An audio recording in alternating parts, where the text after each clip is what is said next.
Hey, I just wanted to jump on, guys.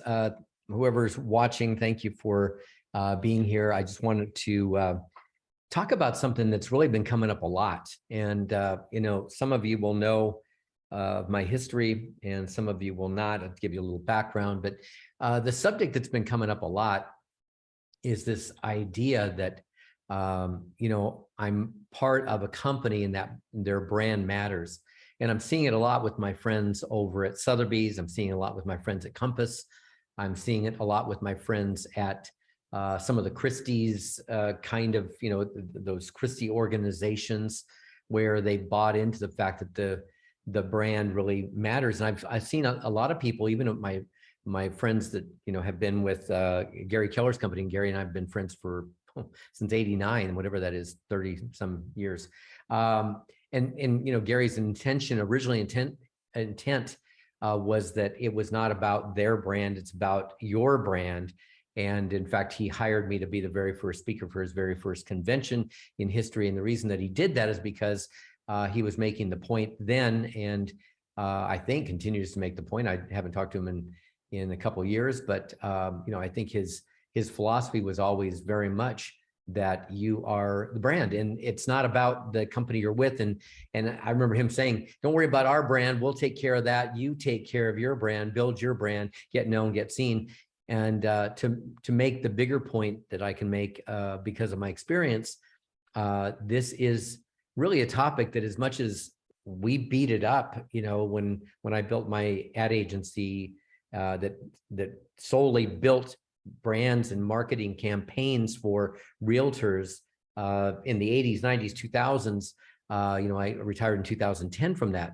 But the whole philosophy was around, it's not anybody else's brand, but yours that really matters, that people shouldn't even know if you change companies. They shouldn't even have an idea. They shouldn't even care, because they're committed to you as your brand, and they know you. And that's really where your business comes from. And so we get into, of course, buying leads from Zillow or Realtor.com or whatever resource. We get these leads that are coming in for houses. We've made the house the hero. We're not. We've made the house the big deal. Choose a house. And then we got to go fight to be the agent, because they went in somebody else's website and our website and somebody else's website. And if it's a Zillow lead, several people got the same lead. And of course, we're now battling to see, how do I compete to get the client? How do I get them to see me as different than the other 3 or 4 that maybe returned the call or got involved? And of course, all of that revolves around the same question, the same issue, which is we keep giving all the power away to something else, somebody else. It's their brand that matters, when in fact it never has been. People do business with people that they know, like, trust, and remember. So if you've joined Compass, I just had somebody tell me the other day that they paid Compass last year $200,000. They, I think, got the promise of stock, which was awesome. That's great. It hasn't come through the way that they thought it was going to. That company happens to be having some financial challenges, but that's not the point. The bigger point is that we're paying them big bucks, and they won't let us use our own brand in the ways that we would like to. Sotheby's won't let you really build your own brand. It's their brand. And every dollar that you spend, every dime you spend, every post you make, everything that you ever include them, they become the issue, not you. And then it's like, well, if we're committed to Sotheby's, that's great. And then I get the luck of the draw when I call on any agent with Sotheby's, or any agent with Compass, or any agent with whatever the company is, that company name here. So I wanted to jump in real quick and just talk about that today, because it's a mystery to me how many people, let's say in the Keller Williams world, that have given up they've got it all about Keller Williams. And Gary was the guy saying, he was one of the early adapters of our philosophy that said, listen to this guy, listen to these people. This is the truth. It's not about our brand, it's about your brand. And yet people are today, they've got the red and black, the signs, and they've got the Keller Williams everywhere. And and they've made it really about the company. And of course, we're the afterthought. We're the small print. We're the, on the business card, we're the small print. Keller Williams is the big deal. And we haven't branded ourselves, and maybe we've got the same picture we use and we call that our brand. That's not a brand. What does your brand stand for? Who are you? What's your slogan? Oh, wait, what's your target market? Who are you attempting to get to? And then what's the appropriate brand of you that would link you to that marketplace so they would identify, they would see you as an answer for them? How is that being done through your marketing? And the answer is probably isn't. I've watched people that are pretty big time that, yeah, they have, a logo, they have a slogan, maybe. Most don't have a slogan, but some will have a logo. They'll have a picture they fairly consistently use. That does not a brand make. Like, the bigger picture is not about the postcard you send or the message you put in your social media. It's not about any one thing. It's about the overarching. It's about the combination of power in setting up a brand that every time we see something from you, it just reiterates, it just drives the grooves in the record, the 33 album that we used to play, drives the grooves deeper into people's minds. You actually become their solution. You own their mind. When they think real estate, they think of you. Not when they think of real estate, they think of Compass or Sotheby's or whatever. So I just wanted to come on and have a quick conversation around that because, yeah, there's something awesome about marketing. To me, it's the only foundation of a business that makes any sense. It is the way business gets done. Business does not get done through prospecting. Nike's never called you.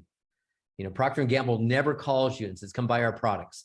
The way that products get sold, the way that the big world moves, the way that businesses get built, Apple's not calling you, is to build a brand that people think this is what I love. And of course, people will, get so excited and connected to a brand, whether it be, what's the old famous camper tractor trailer, not trailer, but the streamers and dreamers. What am I trying to say? Stream, whatever. I got StreamYard in my head.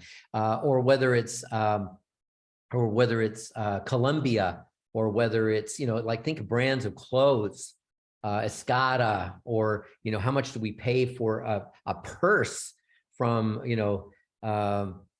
name one, right? So many things about that. The brand raises the value. The brand brings the price. The brand solidifies the relationship. The brand is what we're buying. And you are exactly the same way if you would make it so, but you're not. You're giving up all your power to the house that you're advertising. You're giving up to the leads that come through houses. You're giving it up to the company that you work for. You're giving it up to many, many other things. And by the way, I don't mean don't create another company brand. It's your brand that matters. It's you that matters. And it's what you stand for. And by the way, I said that people are going to do business with you when they know, like, and trust you. And the fourth part is remember you. And the hook for that is where people pour themselves into that product, that brand, that I want to be part of that. I feel connected to that. And by the way, they can be connected to you. They can absolutely think of you as the realtor long before they actually need one. Can they not? Can you not see that possibility? That you could be their realtor just like I have a CPA or a doctor without being sick or having my taxes due? Can you not see that we have these people in our lives, but realtor is not one of those categories that we often have filled? And the reason is because realtors don't make themselves that person.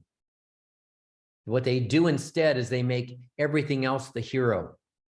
And instead of making it their personal brand, they want to have a team. And so they have to name the team. And then, oh my gosh, why? Why don't I just know you? The greatest doctors in the world, the brain surgeon of all times, is just the doctor. When you go to his practice, you expect you're going to have somebody else greet you at the reception desk and meet you and take you in and do your vitals and all that stuff, that you're going to have a lot of people there, that your team doesn't need to get represented. It's not the Dr. Smith team. It's Dr. Smith is the guy, or, Jenny Smith, the Dr. is the woman, the brain surgeon of all times. And that happens in every profession. We walk in to see our attorney, but we're going to have a lot of people help us. The team doesn't need to get mentioned. It's not about the team. It's about your brand. And remember that we can't give up the power to anybody else. So listen, I got in a little bit of a soapbox, but I just wanted to say this because this message is getting lost in real estate again. And, you know, people always thought that when we retired, there was nobody else that really kept screaming this message out to people. And, you know, you see it, people saying, you know, build your brand and of course you're social and all that, and that, you know, be the authentic you. But which authentic you? I could be a lot of people that are authentically me. And I'll give you an example. You know, I fly fish, and so I could be in fly fishing waders in the middle of a stream, or I could be in a tuxedo at a black tie affair, and either one is comfortable for me. Either one is me. Either one is the realness of me. And yet the question is, what's my target market, and which of those stories do I want to tell? Which of those stories is appropriate for my target market? And how will people see me based on what they need? So I want you to understand your story is a big part of it.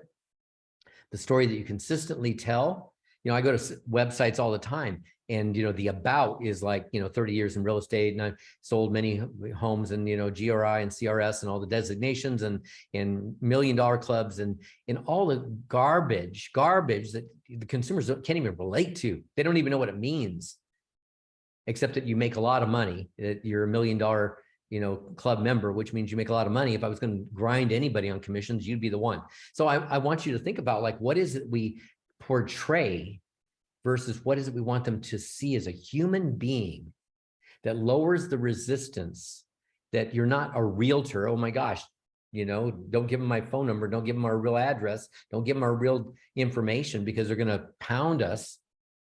And why don't we get in relationship with people that really know us, like us, and trust us despite the fact we're in real estate, and think of us as a real estate agent and remember us as the solution for their challenges. Pricing goes away. In fact, if you want to increase your price from a 6% commission to 7 or 8 or 9%, the only way it's ever going to happen is if you're branded. If you want to make it so that they're not negotiating your commissions down, that's the simplest solution. If you want to make it so they don't question the price that you're bringing to them, that they're saying whatever it is that you do that's magic, that sells all the homes around us, come and do that for us. Then you don't have to present your package and your plan and all the money you're going to spend. That's really mostly a waste of time. In fact, mostly not true, that you're going to advertise on the Sotheby's sites around the world, and it's going to it brings in nothing. And there are exceptions, but it brings in nothing. That you're going to be advertised in all these places that mean nothing. The multiple listing service sells more homes than anything else. Making it the right price and putting it in capable hands, yours, is what sells that property. I don't have to question who I'm doing business with if I already know them. I don't have to question what they do for me if I already love them and, you know them, like them, and trust them, and remember them. I don't have to question it. I just come and say, do your magic for us. Please come list me. That's the call you want to get. Come list me. That's never going to happen because you're at Compass. It's never going to happen because you're at Sotheby's. It's never going to happen because you're with any particular company. I couldn't care less. In fact, when people do move, and I've helped coach a lot of people through the moving process, you know, what they discover at the end was the company never made any difference for them anyway, and the people don't care who they are. I remember when Allison switched over companies from Keller Williams to EXP, and she had this, I forget, 3-point-some million, almost $4 million listing, and she was concerned. What are they going to think? Are they going to be okay with it? Like, you're going to represent us still, right? You're going to be our agent still, right? Yes, that's all we care about. We're doing business with you. We had a friend of ours that came over to our group from Sotheby's, and he was so concerned because he had a winery for sale, this big wine property in Oregon. And it was like, what if they don't come with me? What if they cancel the listing and keep with, they didn't care. He said, you're going to be our agent, right? You're still going to represent us. That's all we care about. You guys giving way too much power away to the companies that really don't matter to you. The reason you're with a company is so that you've got the backdrop and the support from your standpoint. What they do for you, they do nothing for your client. They do nothing for your client. So I will stop the rant. And just to say that, I think is enough. And thank you for listening. Listen, if you have questions about that, if you want to really talk about what to do to build your brand and what you can do in strategies, it's not just make a post, and it's not just do a video. It's not just that. It's what's the overarching brand beneath that first. And once you understand that, but if I can help you, if you're thinking about what you can't do at your company in that regard, and you're saying, hey, I want to build a brand, that makes total sense to me, that it's not about houses or my company. I want to build a brand. My company won't let me do that. Please reach out, get 15 minutes on my calendar, and you can email me at don@expertpartners.com. You can find me on social, of course, Facebook or Instagram, The Real Don Hobbs. And I look forward to that communication. And if I can help you ever to increase your results that you're looking for, especially as we change this market and we're no longer the order takers that we were allowed to be for a couple of years during COVID. And forgive me, that's not an insult. It's just to say it hasn't been a normal real estate market. And many people in the business less than 10, 12 years haven't ever experienced what it's like to be a realtor, to have to service a listing, to have to provide value, to have to create that a brand does, and that the systems of the brand create and provide. I can help you with that. So I look forward to connecting, and I'll look forward to one-on-one conversations that really matter for you. Okay, thanks. Bye.